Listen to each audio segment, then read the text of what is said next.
Hey guys, my name is Aaron, and in today's video I'm going to show you how to create your own DIY YouTube subscriber counter, and then also give you some reasons as to why I really don't think that you should end up making one.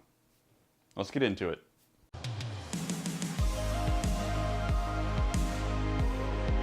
If you're watching this video, you've probably seen the $200 LaMetric clocks that most YouTubers use for their live subscriber counts. You just couldn't get yourself to spend $200 on that accessory.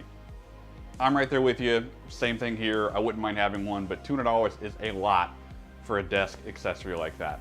While browsing YouTube one night, for whatever reason, it dawned on me as to how easy it really would be to go ahead and create one of these counters myself, and here's how I did it. To make your own real-time subscriber counter, all you need are three things.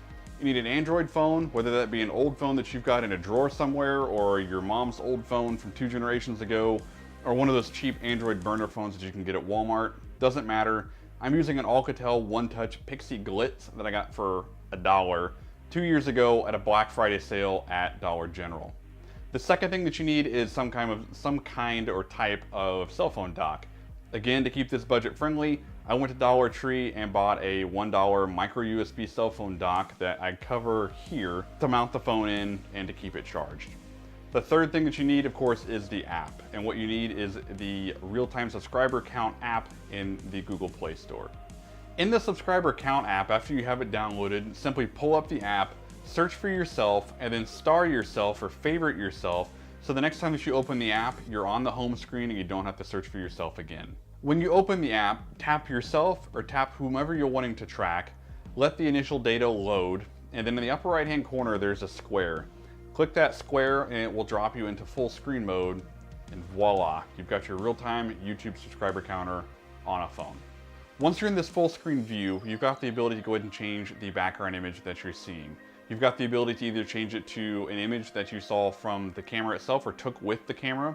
You can change it to something that's in the gallery, or you can change it to random, which of course is just a random image that the app itself has, and it changes it every time you open and close the app. In full screen mode, you've also got the option or the ability to go ahead and unmute or mute the app so that whenever a new subscriber comes across, you're notified of it or an audible sound is made. At least that's my assumption, because I never actually had that turned on while I got a new subscriber. And I'm not upset about that at all. I'm not upset.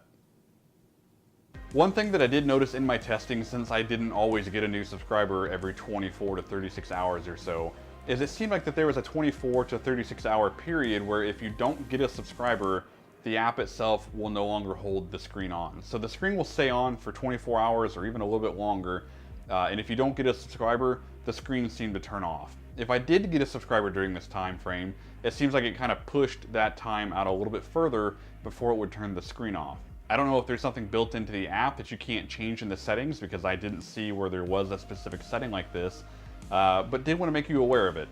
After that 3 minutes of setup, all you've got to do is plug your phone into your dock, plug your dock into the wall plug that your phone came with, open the app, and you've got yourself a DIY YouTube live subscriber counter that costs you barely a thing. The app is supported by banner ads, and I can understand with this being kind of an aesthetic thing that you may not want those, and that's perfectly fine. You're able to pay $2.49 to have those ads disabled. At this point in the video, you may be thinking to yourself, Aaron, what's up with the title of this video? Why shouldn't I make myself one of these? When I came up with the idea to go ahead and make one of these subscriber counters, I was super excited. I like working on little projects, and I knew that this one would be simple. I had all the things to do it, and it wouldn't take me much time. But after getting it done, I very quickly began becoming obsessed over the number that was displayed on that screen every time I walked by my dresser. I'm a smaller creator on YouTube, and I don't always see growth daily and can go a few days without seeing a new subscriber, and that's fine. But seeing that number not change for 4 days, or seeing that number go down for 2 days in a row, instead of being encouraging like I believe that these clocks are kind of meant to be, just always seeing that number go up, it was actually really discouraging instead. Being a creator on YouTube, you hear pretty often to not put your value or to put the indicator of your success into that subscriber number. And that's great advice and something that I think that you should definitely follow, because it's something that I'm trying to follow myself. But it's much easier said than done. For me, it was more of a, I know I shouldn't be bothered by these numbers not changing, but I had a hard time not being bothered by it. So for me, until I get to the point in my YouTube journey where each time I look at a live subscriber counter, that number has gone up, I have no intentions of setting up my DIY subscriber counter again, or purchasing one, or anything like that, because to me, it was more of a discouragement, which just didn't help me grow, which kind of defeats the purpose of one of these in the first place. Where I'm at with my YouTube channel right now is I'm more concerned about mastering my craft, becoming better at what I do, and not necessarily worrying about the YouTube subscriber numbers. And since I've stopped worrying about that number as much, it's actually been really liberating. Now, I would be lying if I said that I didn't check my YouTube subscriber numbers every day, multiple times a day. I do that, but I no longer have a dedicated device in my bedroom or in my office that has that number there sitting for me as a disappointment or a discouragement if it doesn't change.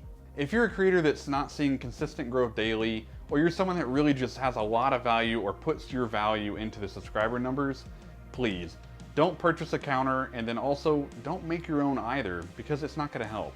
If you're a creator that is seeing consistent growth, or even if you're someone that isn't seeing consistent growth, but your subscriber number going down or staying the same doesn't impact you negatively, if anything, it encourages you to continue to better yourself, then by all means, go ahead and set this one up or purchase one. Do whatever you want to do. I have plans in the future to set mine back up, and I probably will end up buying that $200 clock that everyone else seems to use as well. But right now just isn't that time.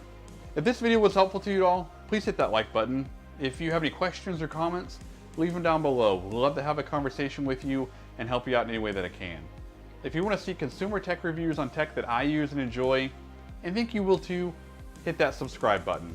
But until the next one, this is Aaron. Take care.